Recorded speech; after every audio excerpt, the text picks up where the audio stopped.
Yes, so a very good morning to all of you. In our last class, we have discussed about green revolution, one measure to increase agricultural productivity, which was introduced in India in the third 5-year plan, right?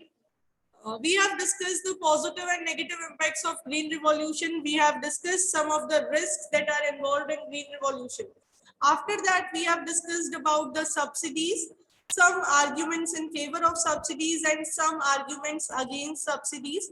Conclusively, we can say that giving subsidy is important in a country like India, where majority of farmers are poor farmers. Now have a look. कुछ important observation आपको दिए हुए हैं related with that topic only. सबसे पहले prices as signal.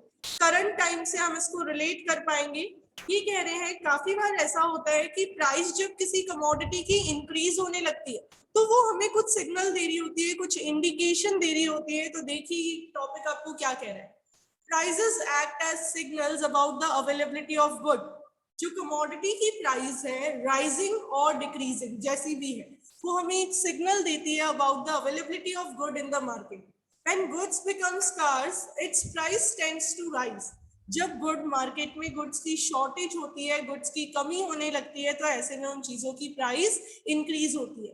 And those who use this good are required to make efficient decision about its use based on the price.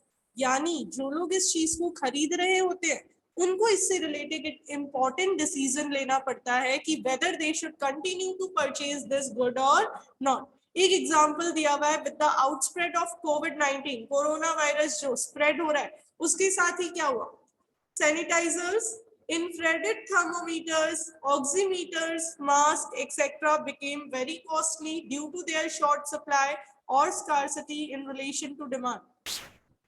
कि with the spread of corona virus क्या हुआ, ये सारी चीजें costly होने लगी. Oximeter, I hope you all know, oxygen level को major करने की जो मशीनरी है ये कॉस्टली हुए. अब कॉस्टली हुए तो ऐसे में हमें सोचना था whether we are supposed to purchase this or not. Similarly, when price of petrol increases, it reflects greater scarcity of petrol, and the price rise is a signal that less petrol is available. कि rising prices एक signal है कि ये commodity अब limited quantity में available है. इससे हमें एक इंसेंटिव मिलता है कि हम पेट्रोल को देख देख के यूटिलाइज करें और कुछ अल्टरनेट फ्यूल्स पे शिफ्ट हो जाए, मूव हो जाए. ये एक इंपॉर्टेंट ऑब्जर्वेशन आपको बता दी है related with rising prices. Now look at the second one. Subsidies में फर्स्ट पॉइंट से रिलेट करके बताया हुआ है आपको second point. Subsidies may lead to wasteful use of resource. आप सोचिए अगर अभी हमें पेट्रोल सब्सिडी दे दी जाए तो क्या फिर भी हम पेट्रोल सेव करने के बारे में सोचेंगे? Definitely no. Only few of us जो अवेयर है कि पेट्रोल कैसा रिसोर्स है और उसको प्रिजर्व करना कितना जरूरी है, केवल वही सोचेंगे, बाकी तो उसको केयरलेसली यूज करते रहेंगे, राइट? तो जस्ट हैव अ लुक क्या कह रहे हैं. Subsidies may lead to wasteful use of resource. According to some economists, subsidies do not allow prices to indicate the supply of goods. कुछ इकोनॉमिस्ट का ये मानना है कि अगर सब्सिडी कंटिन्यूअसली देती रहेगी गवर्नमेंट तो लोगों को पता ही नहीं चलेगा कि मार्केट में इस चीज की सप्लाई कैसी है, शॉर्टेज है गुड्स की या गुड्स बल्क में अवेलेबल है, right? For example, when electricity is provided at a subsidized rate or for free, it will be used wastefully without any concern for its scarcity. ये कह रहे हैं अगर इलेक्ट्रिसिटी सब्सिडाइज रेट पे available करवाई जाएगी या फ्री ऑफ कॉस्ट अवेलेबल करवाई जाएगी कुछ एरियाज में कुछ फार्मर्स को सपोज, तो वो इसका केयरलेस यूज करेंगे और उनको आइडिया ही नहीं रहेगा कि ये रिसोर्स कितना स्कैर्स है और इसको प्रिजर्व करना कितना ज्यादा जरूरी है. इन द सेम वे आगे बताया हुआ है, when water is supplied free to the farmers, then they may cultivate water intensive crops even though the water resources in that region may be scarce.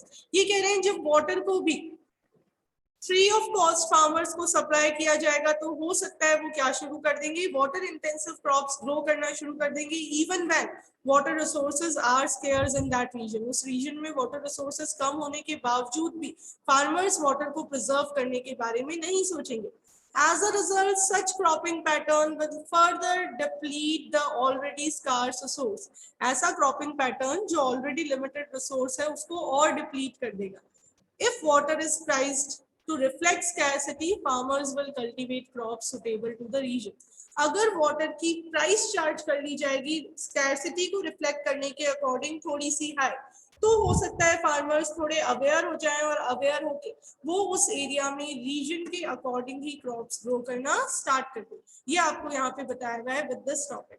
Now just have a look. Fertilizer and pesticide subsidy result in overuse of resources which can be harmful to the environment. अगर fertilisers use करने के लिए या pesticides use करने के लिए continuously government subsidy देती रहेगी तो उससे रिसोर्सेज का ओवर यूटिलाइजेशन होगा जो एनवायरनमेंट के लिए भी हार्मफुल रहेगा. So subsidies provide an incentive for wasteful use of resource. Subsidy के अगेंस्ट में ये एक बड़ा ऑब्जर्वेशन दे रखा है कि सब्सिडी से लोगों को रियलाइजेशन नहीं होगा कि कौन सी चीजें हमारी सोसाइटी में स्कार्स है और लोग उसको कंटिन्यूअसली केयरलेस फॉर्म से यूज करते रहेंगे तो हमारी सोसाइटी के लिए ये एक हेवी लॉस रह सकता है. Now just have a look. Critical appraisal of agricultural development. हम इसके प्रॉज और कॉन्स डिस्कस करने वाले हैं, क्या क्या सही चीजें रही और क्या क्या नेगेटिव पॉइंट्स थे. Just have a look on the topic. Indian economy inherited stagnant backward agricultural sector from British rule. So immediately after independence, Indian government undertook various measures to improve the condition. Indian economy कैसी थी, backward थी और agricultural की condition agriculture की और भी ज्यादा खराब थी. स्टेगनेंट चल रहा था, बैकवर्ड चल रहा था एग्रीकल्चरल सेक्टर. तो जैसे ही इंडिपेंडेंट इंडिया की प्लानिंग शुरू हुई एग्रीकल्चर को डेवलप करने पे गवर्नमेंट का मेजर फोकस रहा. The land reform measures and green revolution were the greatest achievement of the Indian government in enhancing the agricultural production and productivity. Land reform और green revolution दोनों ही अच्छे measures रहे जिन्होंने agriculture की production और productivity को increase किया.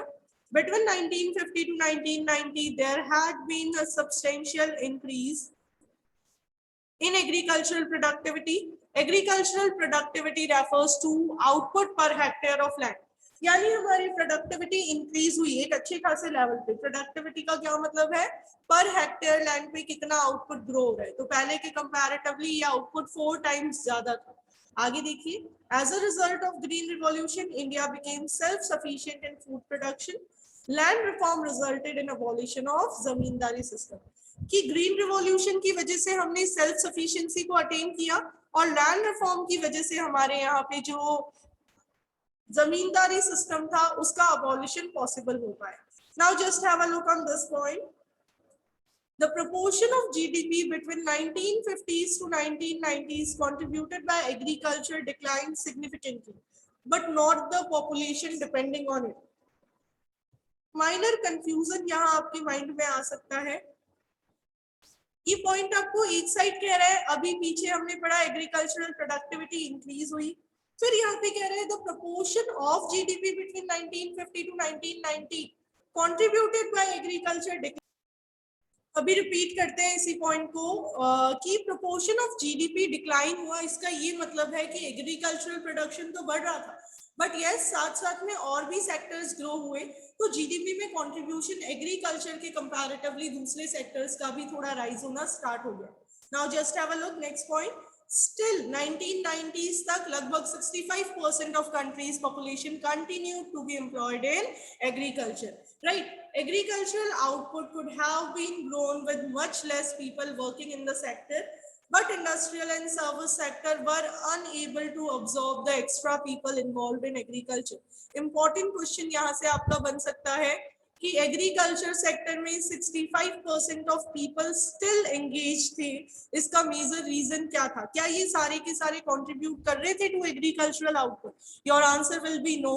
Agricultural output could have been increased with less people also, but they were forced to be in this sector only because our industrial and service sector were unable to absorb the extra workforce. Right? जो extra people थे जो disguisedly unemployed थे उनके लिए बाहर job opportunities available नहीं थी.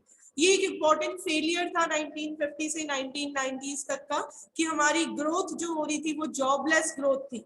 Jobless growth का मतलब है ऐसी ग्रोथ जिसमें आउटपुट तो इंक्रीज हो रहा था बट जॉब अपॉर्चुनिटीज इंक्रीज नहीं हो रही थी. इसको आप फर्दर पढ़ेंगे इन योर चैप्टर नंबर 7. अभी we have completed the agricultural sector in between the period of 1950s to 1990s. हमारा नेक्स्ट टॉपिक रहेगा related with industrial. So we have completed the details about agricultural sector of India in the year 1950 to 1990, right? Now our today's topic will be related with industrial sector and its position in between this period. Just have a look. सबसे पहले बात करते हैं industrial sector है क्या. Industrial sector the manufacturing sector of economy, right. ऐसा sector जो agricultural output को as a raw material use करेगा और फर्दर प्रोडक्शन करेगा for the development of economy. और इंडिया जैसे इकोनॉमी में एग्रीकल्चर के बाद मोर स्टेबल जॉब्स देने के लिए इंडस्ट्रियल सेक्टर को जो ग्रो करना जरूरी था, क्योंकि एग्रीकल्चरल सेक्टर की जॉब स्टेबल नहीं थी. ऐसे में अगर एक स्टेबल फॉर्म में जॉब अपॉर्चुनिटीज लोगों के लिए क्रिएट करनी थी और इकोनॉमी को मॉडर्नाइजेशन की तरफ ले जाना था, तो उसके लिए हमें अपना इंडस्ट्रियल बेस डेवलप करना जरूरी था. इंडिपेंडेंस के टाइम की अगर हम बात करें तो इंडिपेंडेंस के टाइम हमारे यहाँ पे बहुत लिमिटेड इंडस्ट्रीज थी. बेसिकली कॉटन टेक्सटाइल और जूट इंडस्ट्रीज थी, जिसमें टिस्को के बारे में हम ऑलरेडी बात कर चुके हैं. 1907 में टिस्को सेटअप हुई थी, but then also limited industrial base हमारे इंडिया में था. ब्रिटिशर्स ने क्योंकि कैपिटल गुड इंडस्ट्रीज ग्रो नहीं होने दी थी, तो उनके टाइम पे हमारा इंडस्ट्रियल सेक्टर भी ग्रो नहीं कर पाया था. तो जो एग्जिस्टिंग इंडस्ट्रीज थी उनका डाइवर्सिफिकेशन भी जरूरी था, और जो इंडस्ट्रीज इंडिया में नहीं थी उनको लेके आना भी जरूरी था. Now just have a look. हमने जब इकोनॉमिक प्लानिंग वाला टॉपिक पढ़ा था तो वहां पे एक पॉइंट आया था, the industrial policy resolution of 1946 and the directive principles of legislation has decided to give leading role to public sector, right? वहां पे हमने पढ़ा था कि लीडिंग रोल पब्लिक सेक्टर को दिया जाना था, ये डिसाइड हो गया था. यहाँ again the same thing is mentioned for you, that leading role was given to public sector for development of industrial sector in the country. यानी गवर्नमेंट ने ये डिसाइड किया कि ये जो इंडस्ट्रियल बेस हमें अपनी कंट्री में स्टार्ट करना है, सेटअप करना है, इसके लिए हम जो लीडिंग रोल देंगे वो देंगे पब्लिक सेक्टर को. प्राइवेट सेक्टर केवल और केवल सपोर्टर बन के चल पाएगा. Now just have a look, क्यों हमने लीडिंग रोल दिया पब्लिक सेक्टर को, उसके कुछ रीजंस यहाँ पे दिए गए. रीजन नंबर 1, प्राइवेट सेक्टर के पास उतनी कैपिटल नहीं थी जितनी इंडिया में हैवी इंडस्ट्रीज को सेटअप करने के लिए जरूरी थी. बहुत ज्यादा बड़ी कैपिटल अमाउंट चाहिए होगी. क्यों चाहिए होगी? क्योंकि इंडस्ट्रियल बेस अभी डेवलप हुआ नहीं है. आपको इनिशियल स्टेज से स्टार्टिंग करनी है, तो उसके लिए आपको एक अबंडेंट कैपिटल की जरूरत पड़ेगी, और वो कैपिटल केवल और केवल गवर्नमेंट दे पाएंगे, राइट. इंडिया में अगर हम बात करें तो केवल टाटा और बिरला जैसे कुछ एंटरप्रेन्योर्स थे जिनके पास अच्छी खासी कैपिटल्स थी, और खाली इन दो के भरोसे हमारे इंडियन इकोनॉमी ग्रो नहीं कर सकती थी, ऐसा गवर्नमेंट ने रियलाइज किया. So they have given the leading role to public sector. Reason number 2, कुछ private sector entrepreneurs who were having capital, उनके पास इंसेंटिव नहीं था. इंसेंटिव यानी उनको कोई मोटिवेशन नहीं था इंडिया में इंडस्ट्री सेटअप करने के लिए, because we have already discussed private sector works with the main motive of earning profit. और जब मार्केट ही नहीं है इंडिया में तो प्रॉफिट कैसे अर्न होगा?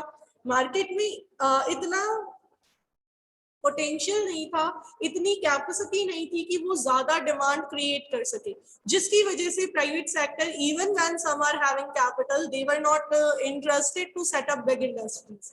एंड नंबर 3, इंडिपेंडेंट इंडिया में गवर्नमेंट का टारगेट था प्रमोटिंग सोशल वेलफेयर, क्योंकि हमने अभी अभी सफर किया था ब्रिटिश कंट्रोल से, हम फ्री हुए थे, तो अब ऐसे में सोशल वेलफेयर प्रमोट करना was the objective of government. इसको प्रमोट करने के लिए भी गवर्नमेंट को अपना इंटरफेरेंस रखना जरूरी था. तो यहाँ पे ये एक इंपॉर्टेंट क्वेश्चन बनता है, why leading role was given to public sector by government. You will have to explain 3 points. Reason number 1, private sector was not having sufficient capital. Reason number 2, those private entrepreneurs who were having capital were not having any incentive because there was no demand in the market. And number 3, government wanted to fulfill the objective of social welfare. इन तीनों ही reasons की वजह से leading role मिल गया public sector को. Now just have a look. The main features of industry after independence is explained with Industrial Policy Resolution of 1956. You have to keep it in your mind that this is the second Industrial Policy Resolution. हमारा first Industrial Policy Resolution pass हुआ था in the year 1948 और second Industrial Policy Resolution pass हुआ था in the year 1956. ये 1956 वाला Industrial Policy Resolution जो था, इसने इंडस्ट्रीज के बारे में क्या क्या रूल्स बनाए ये हम पढ़ने वाले हैं. ये सारे इंपॉर्टेंट क्वेश्चंस बनते हैं आपके. Just have a look. According to this industrial policy resolution, India में जितनी भी इंडस्ट्रीज एस्टैब्लिश होनी थी उनको 3 कैटेगरी में डिवाइड कर दिया. 3 categories. Have a look.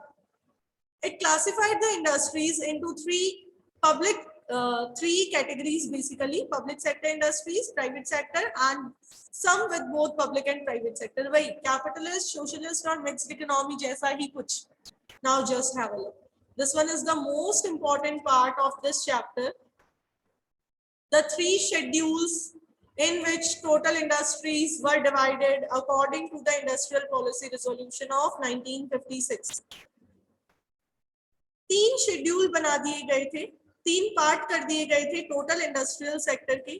Schedule 1 ऐसा था आपका in which there were total 17 industries. Government ने इसके अंदर कितनी इंडस्ट्रीज को रिजर्व किया? 17 इंडस्ट्रीज को. और ये 17 इंडस्ट्रीज ऐसी थी जिनको एक्सक्लूसिवली केवल और केवल स्टेट ओनरशिप में रखा जाएगा. It means no private sector will be allowed to enter in any such industry. कुछ एग्जांपल्स इसके: रेलवेज जो अभी तक भी गवर्नमेंट ने प्राइवेटाइज नहीं होने दिया है, aircraft, heavy iron and core industries, some atomic energy related industries. ये 17 इंडस्ट्रीज थी जिसको गवर्नमेंट ने अपने कंट्रोल में रखा था. इन शेड्यूल बी गवर्नमेंट ने 12 इंडस्ट्रीज रखी जिसको प्रोग्रेसिवली स्टेट ओन करेगा. इट मींस ये 12 इंडस्ट्रीज ऐसी थी जिसका मेन ओनर तो केवल स्टेट बनेगा, but yes, private sector was allowed to support the state in these industries. It means Schedule A consisted of 17 industries जो केवल गवर्नमेंट के कंट्रोल में रहने वाली है. Schedule B में कुछ ऐसी इंडस्ट्रीज थी जहां प्राइवेट सेक्टर हेल्प कर सकता है पब्लिक सेक्टर को टू ग्रो द इंडस्ट्रीज. कितनी इंडस्ट्रीज थी इसमें? 12. Although main owner will be public sector only. Schedule C में रिमेनिंग इंडस्ट्रीज को डाल दिया गया. ये नंबर काफी लो था. रिमेनिंग इंडस्ट्रीज ऐसी थी जो किसके लिए छोड़ दी गई थी? प्राइवेट सेक्टर के लिए छोड़ दी गई थी. It means industrial policy resolution of 1956 has categorized the total industries into 3 basic heads. Schedule A, including all the industries that will be owned by only public sector. Total number कितना था? 17. Schedule B, including all the industries that will be owned by government sector as well as private sector, but main owner government रहेगा, private sector will only supplement the efforts. And Schedule C जिसके अंदर private sector काम कर पाएगा for developing the industrial base of economy. Number आपको याद रखना पड़ेगा, शेड्यूल आपको याद रखने पड़ेंगे. Give me a second. ये 3 कैटेगरीज हमने डिस्कस कर ली है. देन आफ्टर ये जो नंबर सी आपको शेड्यूल नंबर सी दिया था, क्या लगता है आपको, क्या इतना इजी था प्राइवेट सेक्टर के लिए to set up the industries in India?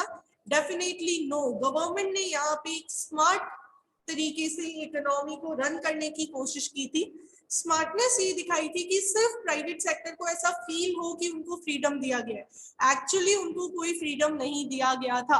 It means schedule सी केवल प्राइवेट सेक्टर के लिए एक हम कह सकते हैं मैनिपुलेशन था.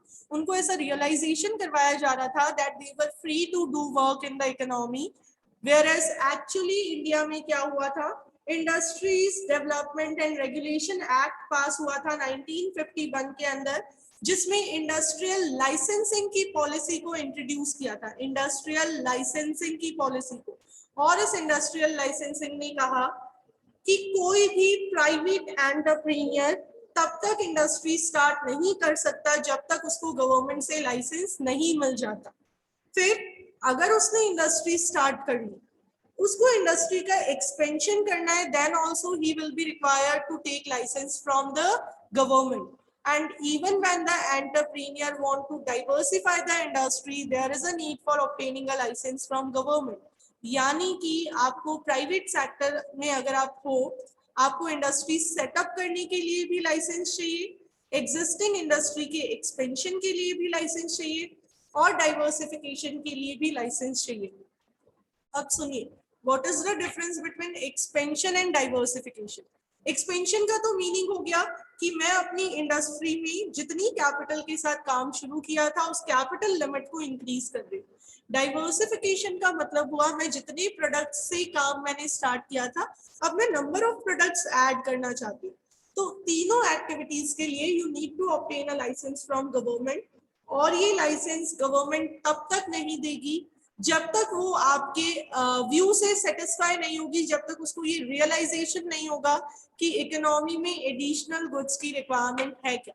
जब भी आप लाइसेंस लेने जाते हैं तो गवर्नमेंट पूछती why do you need this license, do you think people of your economy wants more such resource, more such goods. अगर गवर्नमेंट के क्वेश्चन का सही क्लैरिफिकेशन उनको मिलता तो ही लाइसेंस आपको मिल सकता था, otherwise government was not giving any kind of license to the industrialist.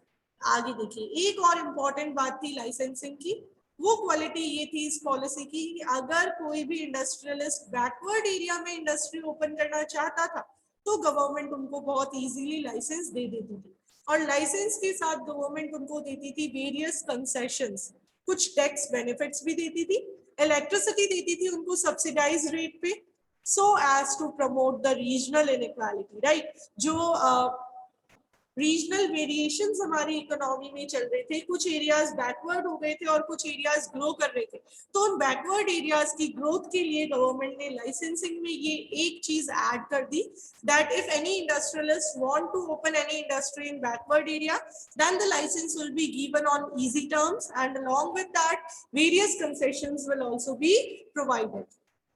ये हमने पढ़ा इंडस्ट्रियल सेक्टर के बारे में कुछ बेसिक चीजों को. अभी तक क्या क्या कवर किया. Number one, that the second industrial policy resolution was passed in the year 1956 and it has categorized the total industries into three groups, Schedule A, B and C. Schedule A कितनी industries थी? 17, B में 12 और third में remaining. फिर licence कब और क्यों चाहिए था ये पढ़ा हमने. Now just have a look. Next one, small scale industry की हम बात करते हैं. इन द ईयर 1955, आपको ईयर याद रखना पड़ेगा, ईयर बताया मैंने 1955. इस ईयर में कार्बी कमेटी थी एक विलेज की.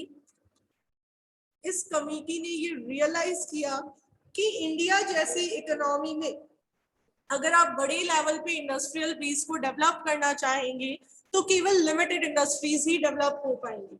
ऐसे में आप स्मॉल स्केल इंडस्ट्रीज को डेवलप कीजिए in order to promote the rural areas and it will be quite helpful for the development of overall economy.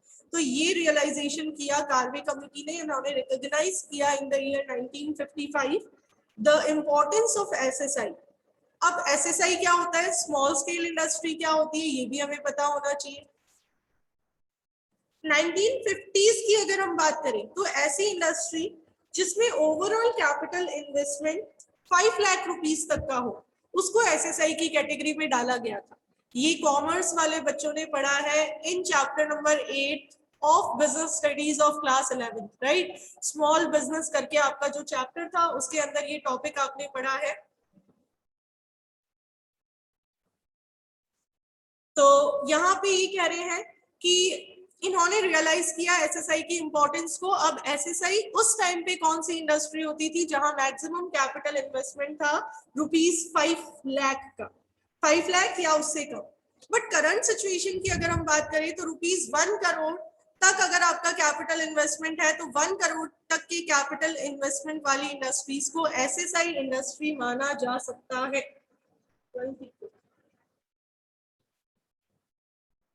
1 crore तक की मैक्सिमम इन्वेस्टमेंट लिमिट वाली इंडस्ट्री को स्मॉल स्केल इंडस्ट्री की कैटेगरी में डाला जाता है. अब देखिए स्मॉल स्केल इंडस्ट्री की क्या खास बात है. Basically these industries are labour intensive technique, ये मोर एम्प्लॉयमेंट अपॉर्चुनिटीज जनरेट करती है क्योंकि इनके पास कैपिटल लिमिटेड होती है। लिमिटेड कैपिटल होने की वजह से ये लेबर इंटेंसिव टेक्नोलॉजी को यूज करके ज्यादा से ज्यादा जॉब अपॉर्चुनिटीज क्रिएट करती है। But here you have to note one important thing कि क्योंकि ये स्मॉल स्केल इंडस्ट्रीज हैं, क्योंकि ये छोटे लेवल पे काम कर रही है, तो ये बिना गवर्नमेंट के सपोर्ट के ग्रो नहीं कर सकती। इनको ग्रोथ के लिए गवर्नमेंट सपोर्ट की रिक्वायरमेंट है। Now anyone from commerce stream who can tell me कि हमने 11th की लास्ट सेकंड लास्ट नहीं थर्ड लास्ट चैप्टर में पढ़ा था कि गवर्नमेंट कैसे सपोर्ट करती है एसएसआई को। अगर किसी को याद हो, किसी के दिमाग में लोड हो रहा हो कि हमने अपने बिजनेस स्टडीज के चैप्टर 8 में इसको डिस्कस किया था।